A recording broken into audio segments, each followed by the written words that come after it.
In late 2024, a year's worth of rain fell on the Valencia region in Spain. Una catástrofe natural que marcó nuestra historia. More than 200 people have died, making this Europe's worst weather disaster in 5 decades. Climate change had supercharged the floods. But this didn't act as a wake-up call, as you might expect and hope. Instead, the floods ended up boosting climate deniers. And that raises a question, one critical to how the world might navigate 1.5 overshoot. Can societies cope with the fallout while still cutting emissions? Put another way, how do we stop the consequences of climate change, disrupting our ability to tackle the causes of climate change?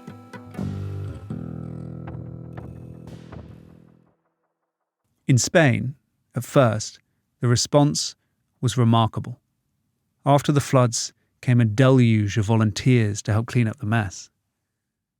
The destruction also became part of the now constant stream of news on climate-driven calamity.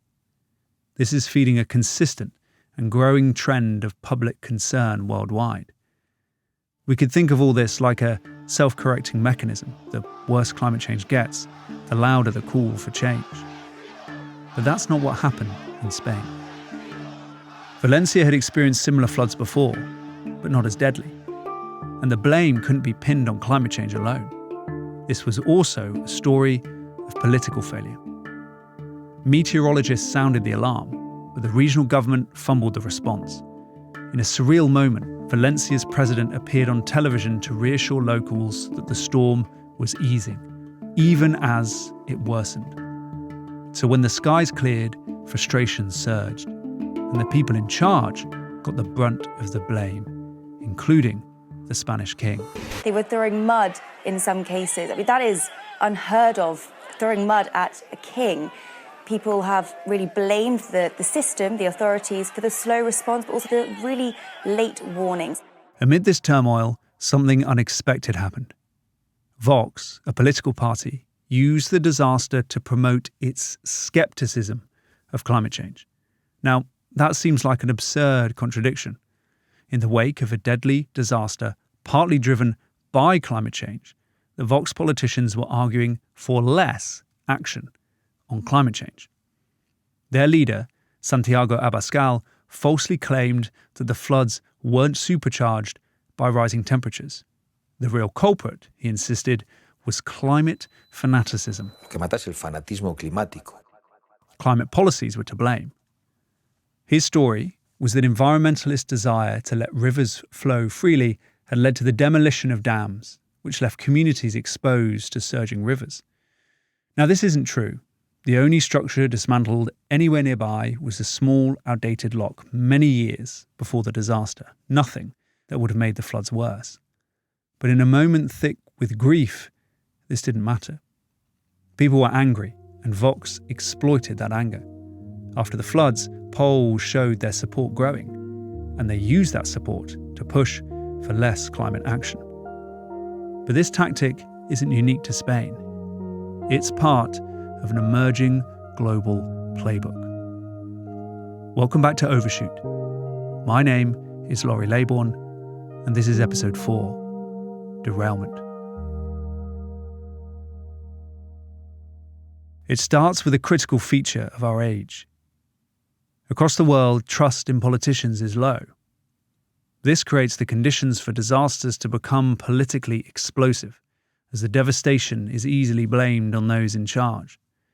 Meanwhile, politicians in opposition, including those opposed to climate action, fan the flames. To do this, they often lie.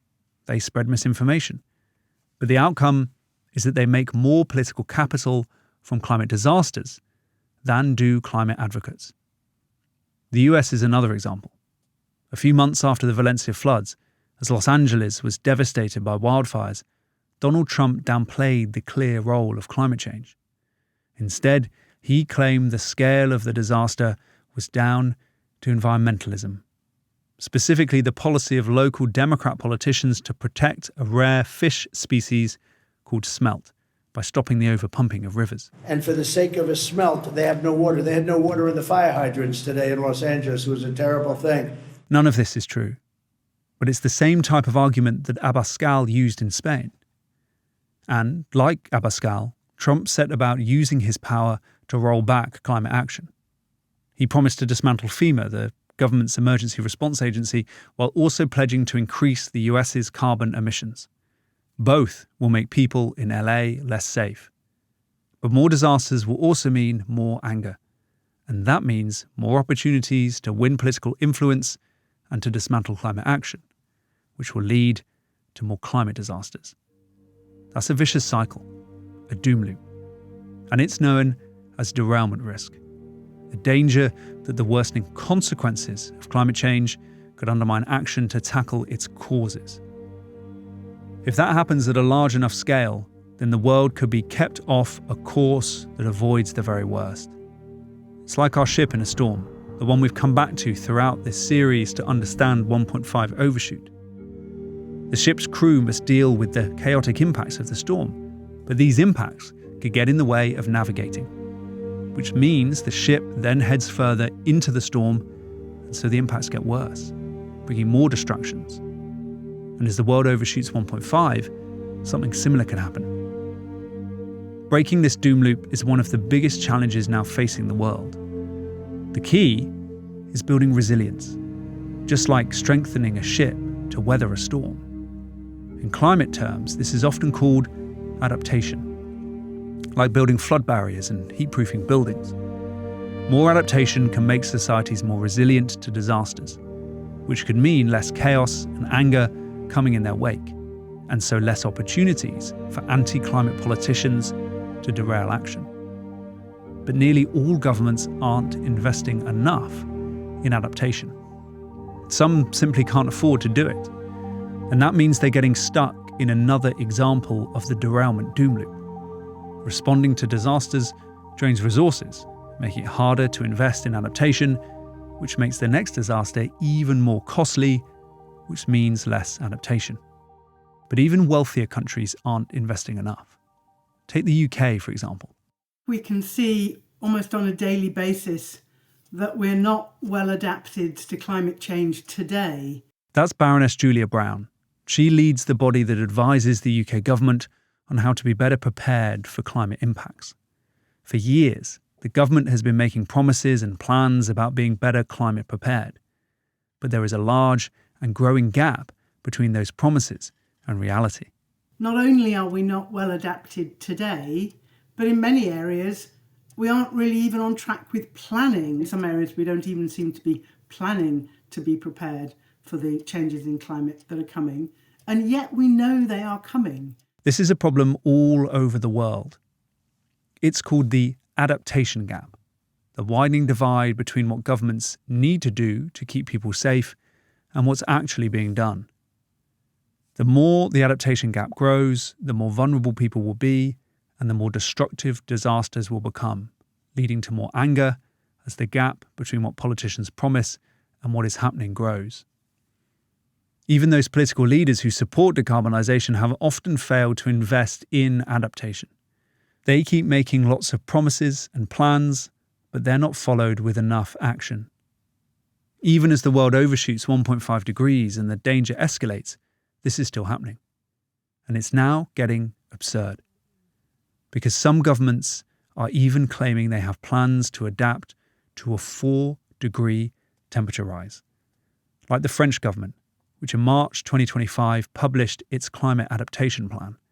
Here's a news report from the time. What the government is saying is that we cannot rule out the possibility that the country will hit the 4 degrees warming mark. And that is pretty significant because that is saying, hey, we're actually preparing for a pretty grim scenario. Now, a quick technical note. France is warming faster than the global average. So the plan is looking at 4 degrees in France, which equates to about 3 degrees globally. But this is more than just a grim scenario. 4, even 3 degrees is a level of climate change that, as we've heard many times throughout this series, would be catastrophic. Remember the Atlantic circulation that keeps Europe from freezing, the breakdown of which would decimate crops globally? Well, that could have collapsed. Even without that, chaotic climate impacts in France and around the world would be disrupting its supply chains, destabilizing geopolitics, sparking wars. The list goes on. So claiming that France can live with 4 degrees stretches credibility. And another reason is France's record on adaptation today, because the government hasn't done enough to protect against current levels of climate change, which will mean more deadly disasters, more failed promises, more anger, and more opportunities to derail climate action, and so a greater risk of ending up at 4 degrees. So what's going on? Why are governments failing to handle the risks of climate change today while making outlandish promises about doing so in the future? To understand, we need to go back to another moment in history when leaders claimed they were ready for the fallout from another global scale threat. It's early August 1982, a beautiful summer's day in Washington, D.C. James Jones sits in front of a panel of politicians at the US Congress. He's there to present a plan for delivering the mail after a nuclear war. James is the head of the planning division for the US Postal Service. His team makes sure the mail gets delivered no matter what happens. A nuclear war is one thing that could happen, because the Cold War is hotting up. The US government is worried about a Soviet strike. To deter this, the government is investing in its nuclear arsenal, claiming that America can always return a devastating blow. And for that claim to be credible, the government has plans for society to carry on, even after a full-out nuclear attack, which includes delivering the mail. So like governments today planning for 4 degrees, James is contemplating the worst.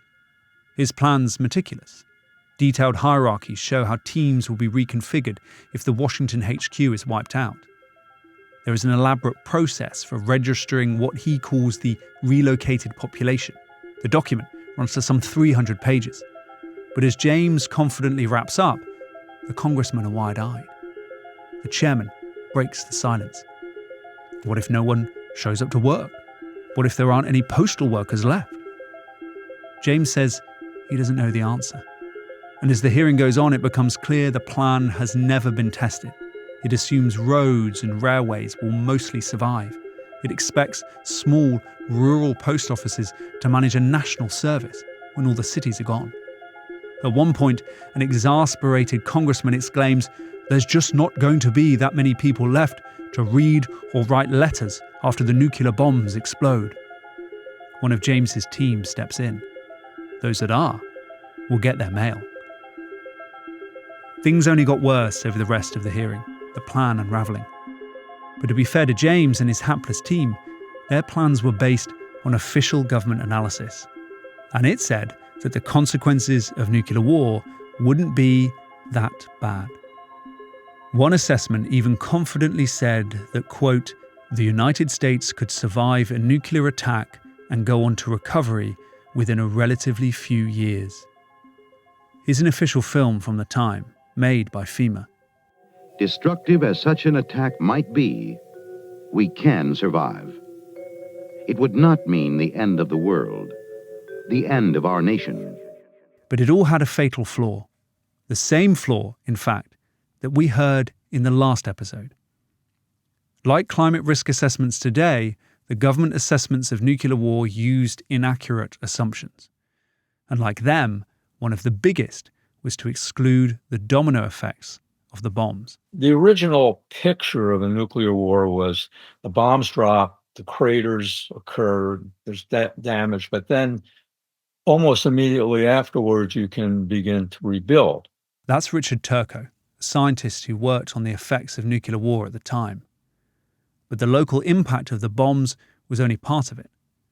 Their domino effects included vast fires that would blanket the earth in smog, blocking sunlight and dramatically cooling the world. The after effects of the nuclear war would be like a nuclear winter. It would be difficult to grow crops reliably. Billions of people could die in the process, regardless of where the bombs had actually fallen. The central insight of nuclear winter was that the domino effects of nuclear war would be far more severe than the immediate blasts. So severe, they would destroy the delicate threads that held societies together. This documentary from the 80s sets it out. Even if the harvests could continue, world trade would cease because of the destruction of ports and the world financial system. When you realise this, then government plans for meaningfully preserving society, for delivering the mail, well, those plans are exposed for what they really are, a fantasy. And a similar thing is happening with climate change. Governments and companies have failed to reduce emissions fast enough, but they've also failed to prepare for the consequences. It's now eminently possible that the world could hit the catastrophe of a 3, even 4-degree temperature rise. That brutal reality has pushed governments into making promises and plans for how they might protect people from this. But like those for nuclear war, these plans are based on assessments that exclude domino effects, tipping points, and just about all the things that make 4 degrees unsurvivable. When you include these, it's clear that the plans to live with 4 degrees are also a fantasy. Which all begs the question, why is this happening? If you're given the task to plan to respond to a calamitous event, you don't say, we can't do that. Your job is to do it. That's Lee Clark, Professor Emeritus of Sociology at Rutgers University. He's an expert in how governments claim to plan for catastrophes. And they plan out of honest effort. Governments should think the unthinkable. It's their job to protect societies even from the very worst. But when the worst includes catastrophes like nuclear war or a 4-degree temperature rise, there's a problem. I mean, there was no meaningful experience to draw on, no meaningful theories of social organization, strategy, or tactics, how to rebuild a society. People don't have those answers. But even so, governments are expected to have the answers. So they make plans using guesses, assumptions, and simplistic projections. Lee calls these plans fantasy documents. Leaders very, very rarely say, we can't really do anything about this. They just don't say, I don't know. We can't figure that out. We couldn't even in our wildest dreams with unlimited resources. But there's another side to it. Fantasy documents might impact our ability to see the risks clearly. Whether on purpose or not, they can help justify the status quo, becoming mechanisms to keep things as they are. Because governments themselves play a role in increasing the risks of a catastrophe. By pursuing an aggressive nuclear stance in the 80s, or by not pursuing significantly rapid carbon reductions today. But they have to resolve the contradiction between their risky policies and the interests of their populations. So, if a nuclear war can be survived, if it still means the mail can be delivered, then the status quo is justifiable. Dangerous nuclear stalemate can continue. More weapons can be built. Likewise, if societies can be adapted to 4 degrees, then fossil fuels can be burned. Societies don't need transforming. Fossil fuel companies can continue to make vast profits. But if government plans were honest, admitting that these things might not be survivable, then it's clear that people would want change. And that's what happened in the Cold War, when by the mid-80s, films, songs, and activism exposed the ghastly gulf between the promises of protection and what would likely happen. Incredulity at the plans gave way to anger, reinvigorating the anti-nuclear movement. And as the Cold War ended, the world got better at managing the risks of a nuclear catastrophe, or at least until now.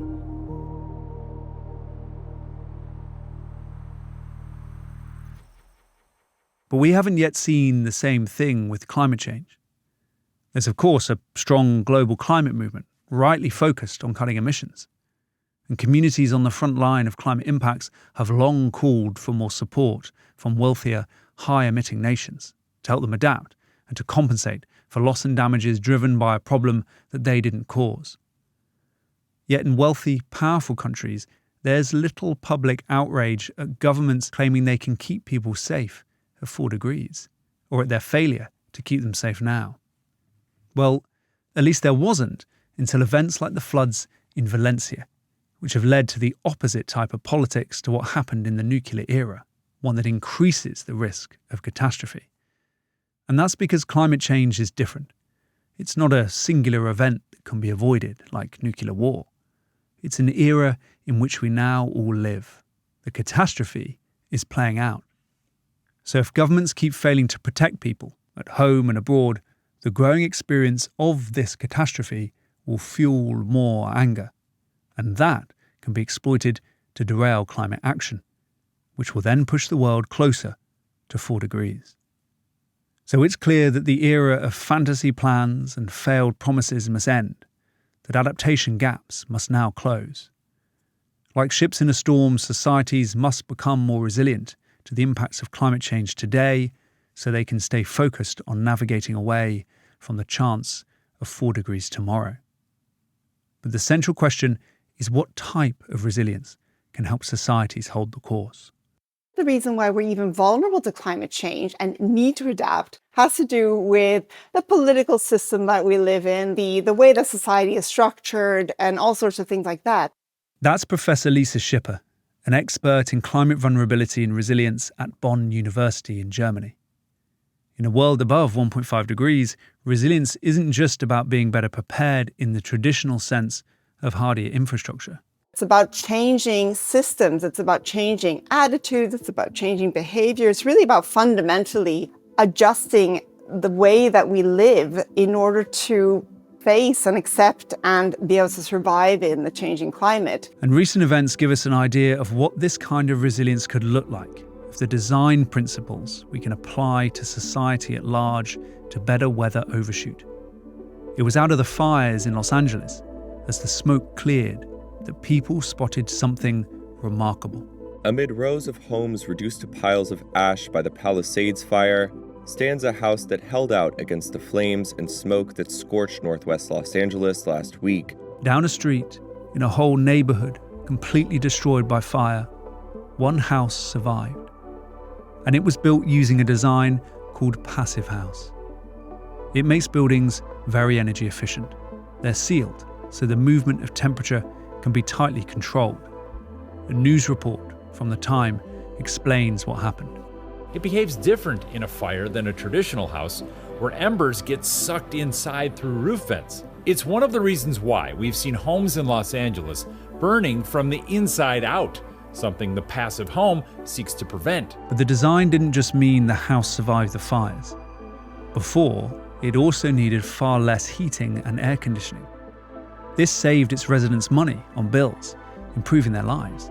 And financial security can mean a more resilient household when disaster does strike. And another thing, less heating and air conditioning meant the house's carbon emissions were lower. So, more resilient, better quality of life, and fewer carbon emissions. That's a win-win-win.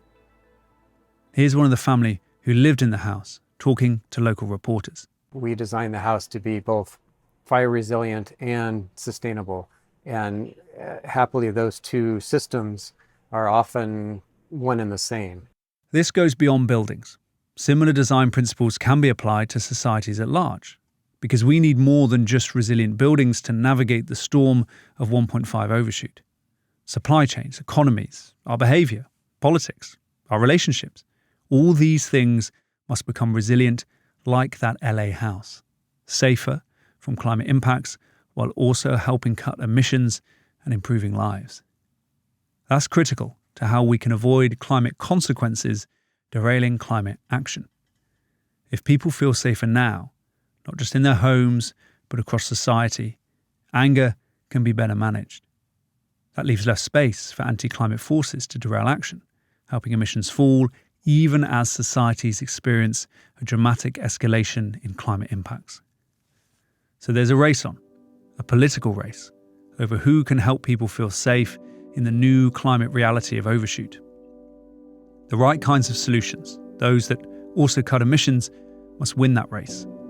The alternative could be a world of walls, wars, and 4 degrees. But more work is needed to identify all the ways this can be avoided. Because there is no credible plan yet to navigate what's next and to win that political race. That's the brutal truth as we face a world of overshoot, a truth we've explored throughout this series. And a key part of that plan has to touch on something deeper within ourselves, how we emotionally, philosophically navigate overshoot. Because what's coming next will be even harder, not just worsening climate disasters, but their domino effects, destabilising societies, and even parts of nature crossing tipping points. As individuals and societies, we'll have to emotionally navigate this new reality. This brings us back to where we started, back to the beginning of this series, back to the stories we tell ourselves and others about climate change. Because many of these are encouraging counterproductive fantasies. Fundamentally, this whole series has been about fantasies. The fantasies that we're not in a new climate reality. The fantasy that technology will save us while we keep burning fossil fuels. The fantasy that overshooting 1.5 won't be that bad. And in this episode, the fantasy that we can calmly plan for the worst and still carry on as normal. As we've heard, some of these fantasies result from good intention and misguided action. But they're also reinforced by malicious intent on the part of others, from those who wish to keep society and their profits as they are. But even that is a fantasy, because going over 1.5 degrees means everything will change. An unstable climate will see to that. The question is how to navigate this in a way that minimises suffering, rights wrongs, and avoids the very worst. And the only way that is possible is to stop living with fantasies.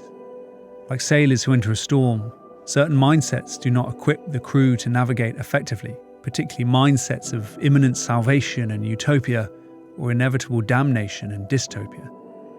But it's understandable why, in discomfort and fear, we reach for these extremes.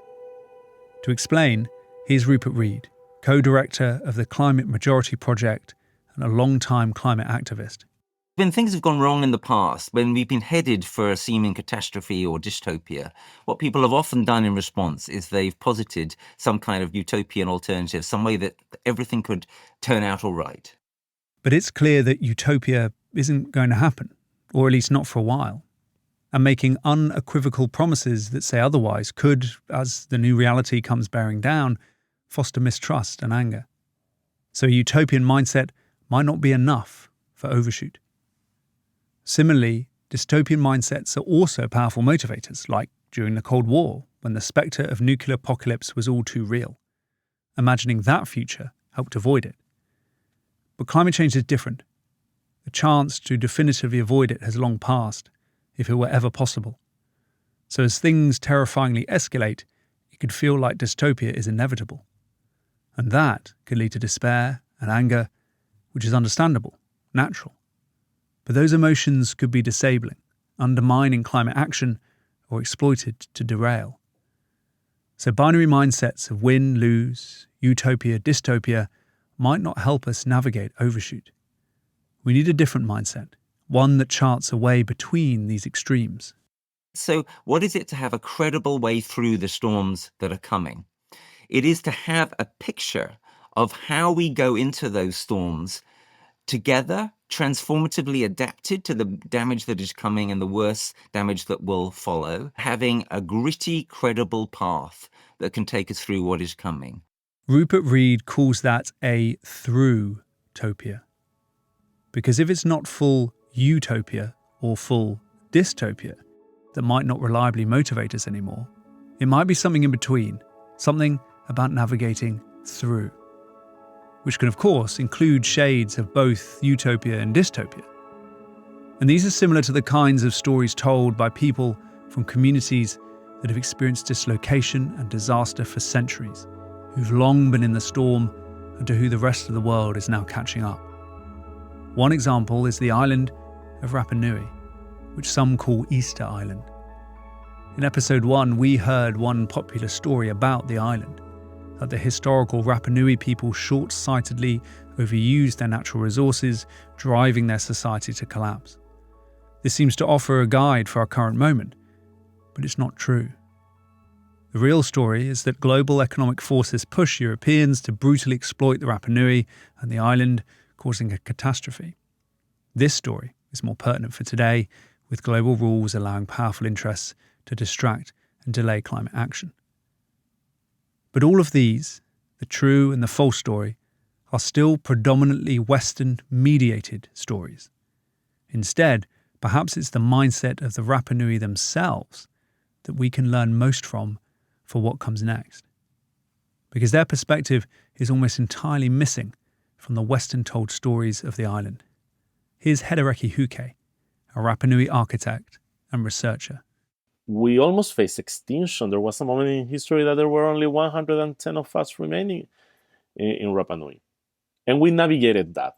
For the Rapa Nui, the dystopia in many ways did come, yet they navigated it.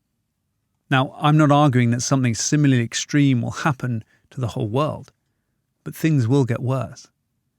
And as that happens, we might pay attention to the approach that Hedereki talks about, one we might think of as through-topian, which he calls a genealogical approach.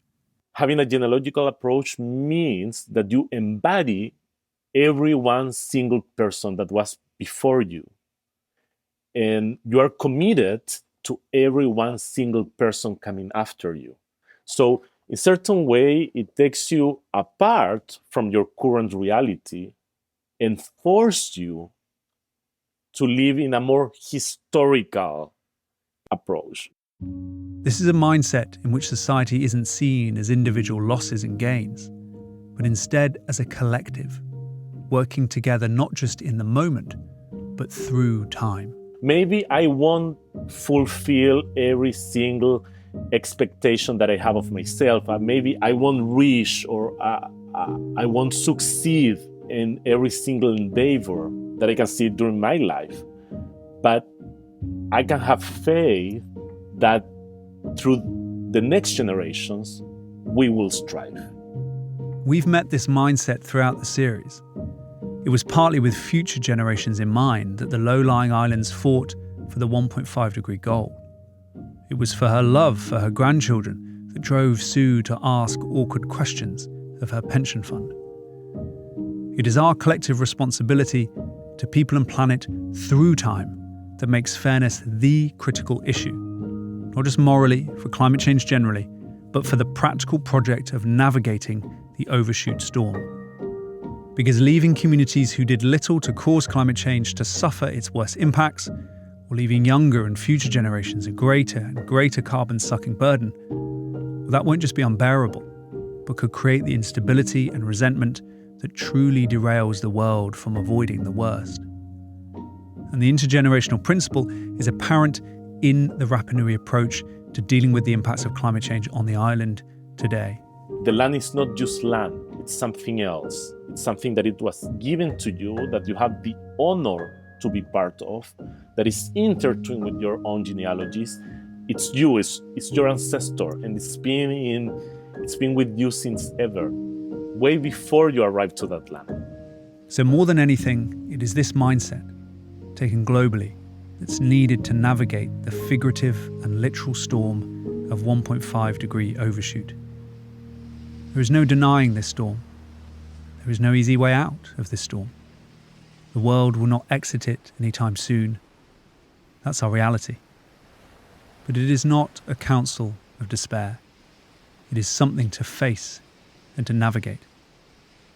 So alongside the grief, as the fires rage and the fear grows, we need stories of focus and struggle, justice and hope as we head into this next phase, battening down the hatches with an unshakable resolve to fight for a future against the lashing fury of this storm.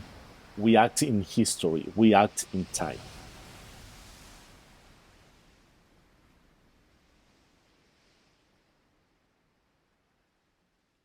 Overshoot was produced by Planet B Productions in partnership with the Strategic Climate Risks Initiative. It was written and presented by me, Laurie Laybourn, with research by Ben Shred-Hewitt, production coordination from Daniel Norman, script consulting from Daniel Trilling, sound design and mix by Ben Heidemann and James Fox, original music by Haniel. And special thanks to Aaron Thierry, Mirta Boot, James Dyke, Henry Throp, Stephen Backhouse, and you. Thank you for listening. Don't miss an episode or our bonus content. Search for Overshoot Pod online.